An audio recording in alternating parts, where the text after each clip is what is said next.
Hey everybody, welcome back to Hopefully Ever After. Today I'm starting a new series. We're going to explore the nature of a growing trend of people who are turning to AI chatbots for companionship. This first episode of the series has two purposes. First, to introduce the topic and the background on it, and then second, to talk about how I view the roots of it through a biblical lens.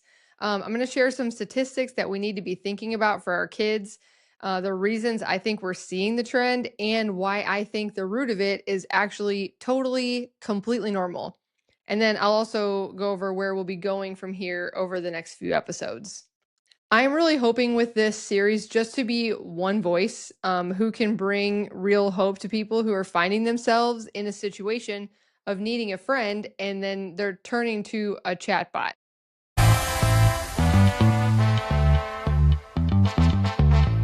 This is something I've thought a lot about, not only because I've always been afraid of robots, but because technology is just advancing so much faster than I think we're really able to adapt to it. I have thought, I guess, that we are adapting to it because we're able to use its functions. You can be trained in how to use anything. But I've definitely shifted to thinking that the human cost of AI will not be known until well after we have adapted it in this widespread way that we're currently doing. We're not going to know about how this is going to affect us for years to come. Every chatbot out there is designed with personality features built into it, except for Truthfully AI. I talked to Connor, who works there, and he told me to my face that they don't do that. So there's one that doesn't have personality features built in. But every other one I've tried has used language that is extremely pleasant, extremely encouraging. It gives responses to questions and other things that are meant to give me a sense that it believes in me. Okay, they seem to be meant to act as a companion of some kind and to give the feeling of the user having an open conversation with a friend. So I don't think it's that surprising that there are even stories out there of people being in romantic relationships with these bots.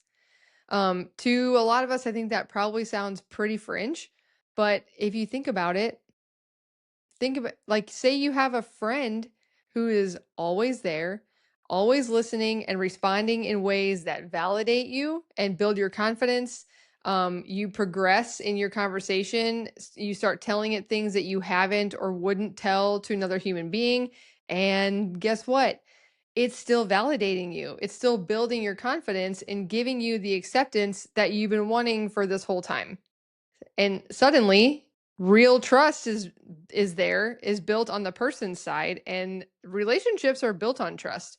So the mechanism of that relationship might be new, but the desire to be heard is just as old as humanity. With my background in youth ministry, and I have kids of my own, I obviously have a serious interest in their futures, in the kind of culture they're growing up in, not to mention the sliding scale of what is being normalized by all of these changes that are coming. If you couldn't tell from earlier episodes, when I hear about new things that are happening, like when Snapchat came out with an AI bot like built into the app that people can talk to in the app, when I hear about stuff like that, my mind immediately goes to the worst case scenario. I do not stop at, oh, well, that sounds fun for the kids. No, I am going straight to the impressionable kids who start using this AI chatbot feature are going to inevitably begin to think of it as a person, and this will normalize their perception to the point where an entire generation will believe that robots are capable of relationships of one kind or another. I immediately go there. There's no rest stops for my brain. I'm going there. I am not turning back. And the statistics speak for themselves. There was a study done in 2024, so that's already 2 years ago, and is done by the Institute for Family Studies and YouGov. They surveyed 2,000 adults that are under the age of 40. So keep in mind that at this time, ChatGPT being widespreadly used was only 2 years old by this point in time. So hear these statistics and think of your kids. The study found that 10% of young Americans were open to an AI friendship. 7% were open to a romantic partnership, and a full 25%, so 1/4 of all the people surveyed, believed that AI had the potential to replace romantic relationships. That's 1/4. And they didn't say that they could, they said AI had the potential. So I think they were looking forward a little bit, like, well, maybe with certain advances that could be made, maybe it could replace romantic relationships. Okay, so I don't think it sounds like we're lost yet, but I do definitely think it sounds like we have a window of opportunity here to reach those who believe that there is potential for AI to replace humans in relationships, with the truth that humans can never be replaced in the same ways by machines. I would like to take a quick detour here, briefly, just to go over the definitions of friendship and romance, because if you haven't learned about it, it's very interesting. I'm going to go to the Greeks for this because they have the most precise definitions of the types of love. We'll define 4 of them and talk specifically about 2 of them. So, and these are not absolute in terms of category. Of course, they can overlap between different types of relationships, but there are natural limits for what should be where. So, the first 2 we'll just kind of gloss over are storge and philia. Storage is that love you have for your family. It's like a natural affection and a loyalty because they're your family. Like kinship bonds, between parents and kids and siblings. Okay. Philia is a brotherly love, like you have for very good friends, who you share like mutual affection, your values, you trust each other. Philadelphia, city of brotherly love, philia, get it? Okay, there we go. Moving on. The Greek definition of the other 2 loves we're going to talk about, I think, are what people are really seeking in these artificial intimacy AI relationships. They're called agape and eros. Eros is one you might be able to guess because it's the root word of erotic. So that would be a romantic relationship. That type of thing would be characterized by desire, attraction, intimacy, and a bond that is physical and emotional and grows spiritually as time goes on and you experience life, with another person over a lifetime. This is the love that most people think is the most important one, but there's one more to go. Agape is the true love that we're all looking for. It's the unconditional love that we're all made from and that we're all made for. Unconditional means it's not dependent on any external factors, and it doesn't require anything in return to keep it coming. It's self-giving and deliberately self-sacrificing for the good of the other. And the truest definition of agape love is that it's not a feeling, it's a choice. This is my favorite way to describe authentic love, exactly because it's so shocking to the modern ear. We love to follow our hearts and do what makes us happy. So when we decide we're not feeling feelings towards someone anymore, well, that must mean that we can quit on them. But agape love doesn't allow for that type of abandonment. This is the love that propels you out of bed in the middle of the night and like makes you get up when you have a crying or a sick kid, and you take care of them when all you want to do is sleep. Okay? That's the type of self-sacrificing love that we're talking about. Unconditional means totally without conditions, and it's best illustrated by God himself coming here as a lowly human, suffering for sins that he never committed, and dying the worst death that the Romans could think of, just to give us the chance to go to heaven at the end of our lives here. And he did all of that while we were still sinners. He didn't wait for when we were better. He didn't wait for when humanity was finally fixed. And he also didn't wait for when we loved him unconditionally. He planned it from the beginning, and he carried it out even as he was sweating blood in the Garden of Gethsemane the night before the crucifixion. One of my favorite perspectives of the crucifixion is one that is rarely given in talks and homilies. I think a lot of men get the impression that Jesus was like just a gentle teacher, or a philosopher in sandals, and maybe they believe like he gave himself up to death when it was time.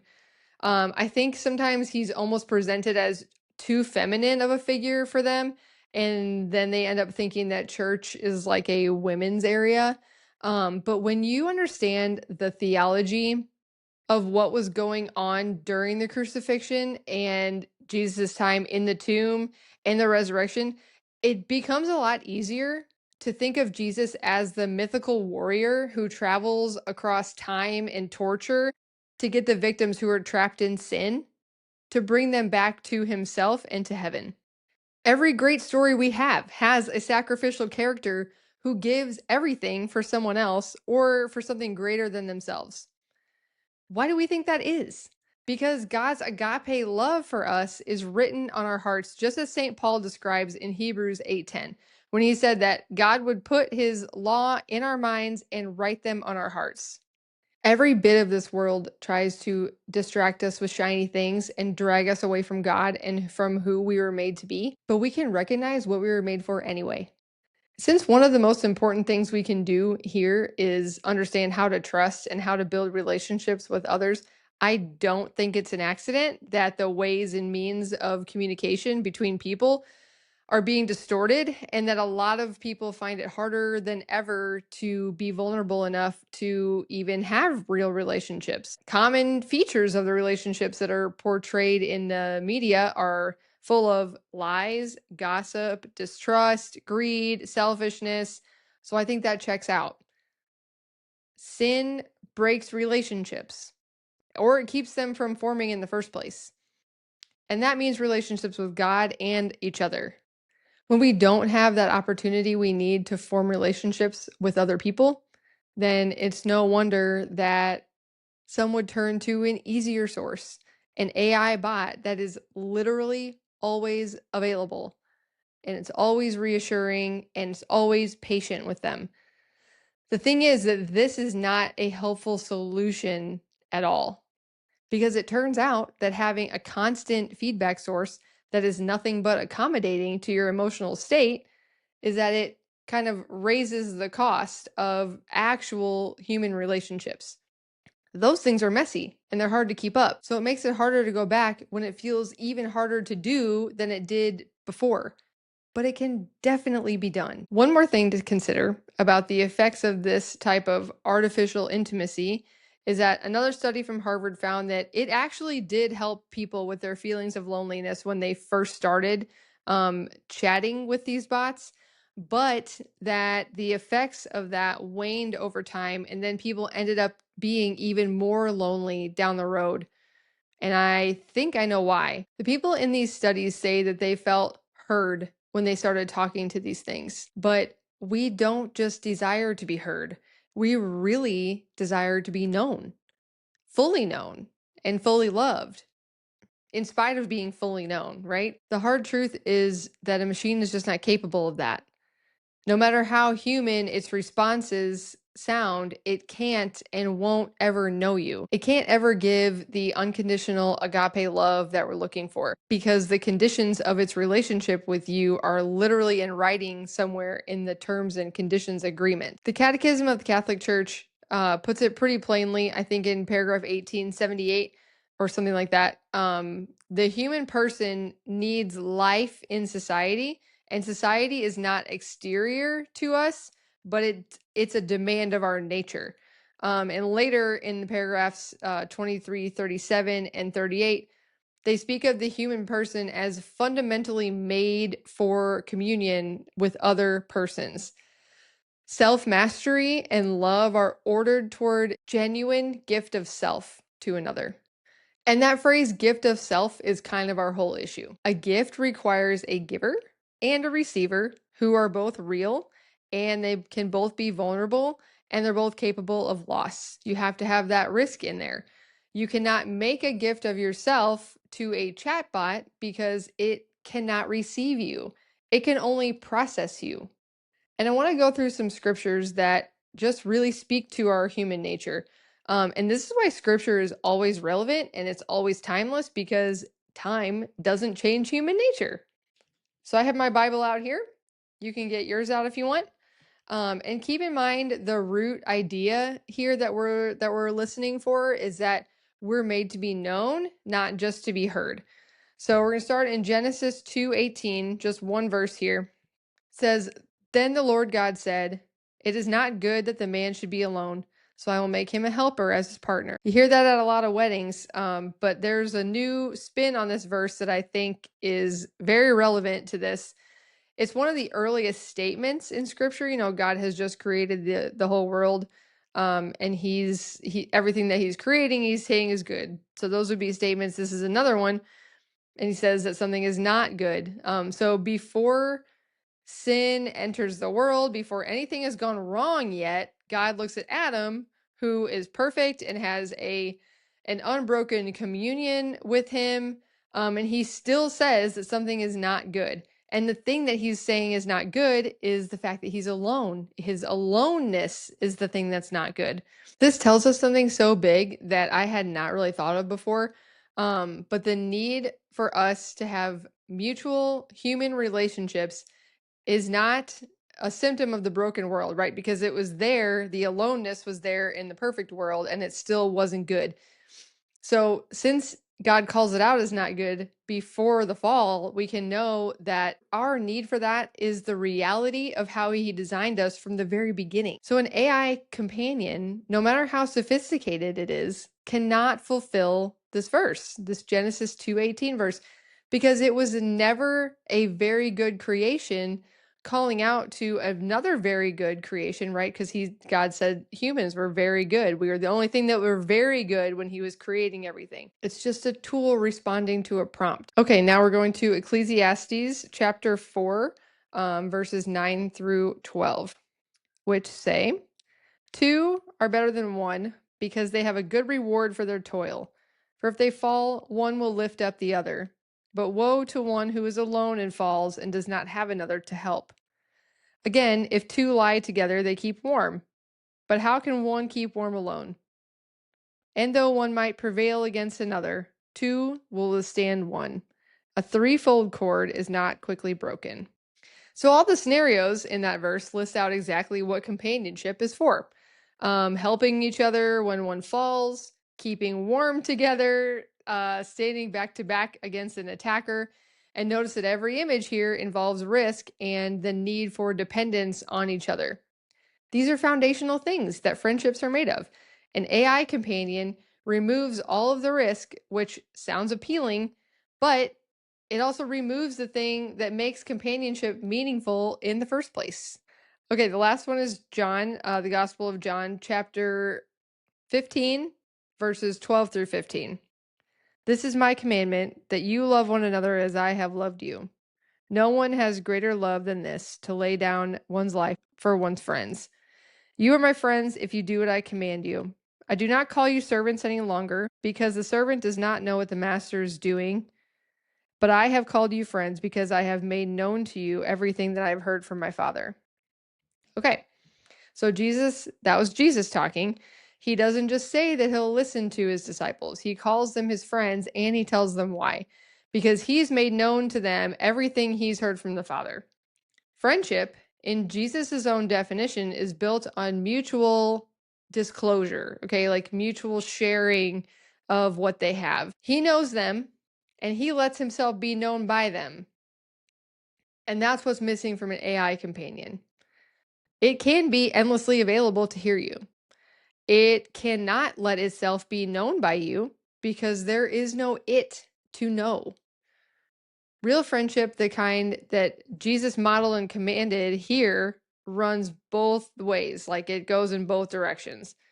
So where are we finding the hope in a story about over 1 billion people using a technology that the more research that comes out is saying that it might actually be making them lonelier and making them worse off than they were before? I think the hope is in the ache itself. It's in that desire that people are acting on. That's the evidence that we were made for something real. Every person opening up a companion app at midnight, whether they would say this or not, whether they would describe it this way or not, they're testifying to that Genesis 2:18 verse. That desire that they have is proof that God's original plan for us and what was good and what was not good is still true. So it's not a flaw in our design. It's like it's something that we have that's still pointing exactly where it was meant to point in the beginning. And I think that's great news. And we're not just trying to condemn technology. It's highlighting a starving world that's sitting both inside and outside of the doors of our churches and telling us clearly what it's looking for, which is to be known, not just to be heard. And that is at her best. That's what the church was commissioned to offer to people. A parish is one of the last remaining places that we have in modern life explicitly built around showing up in person week after week for people who might disagree with you, might annoy you, they might need something from you, and they will love you anyway, and you will love them anyway. So if you don't have a church, maybe find one.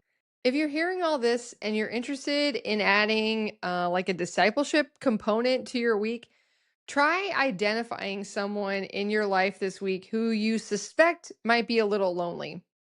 And then like reach out to them with like a real specific invitation, not like a we should catch up sometime. We should do lunch sometime. You're not doing lunch, you're not catching up. Okay, we all know. A specific day, a specific plan.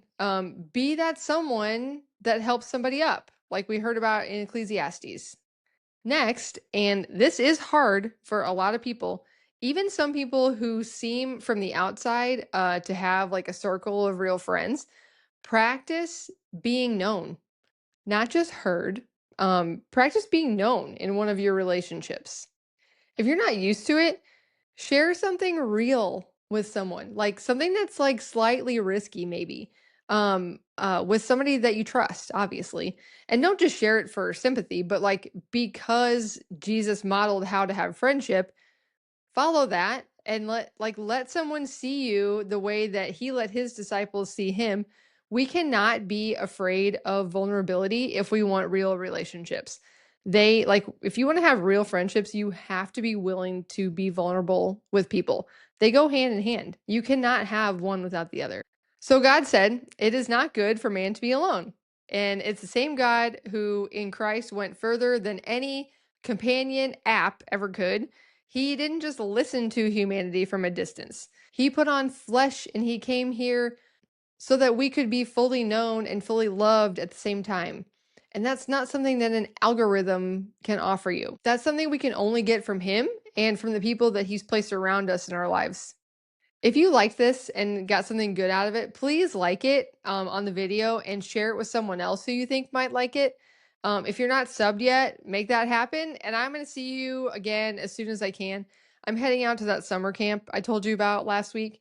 Next time, I'm going to talk more about that innate desire that we all have, like the desire itself, and why it's so unfulfilled in our modern way of life, and why it's just such a great gift. So I'll see you then.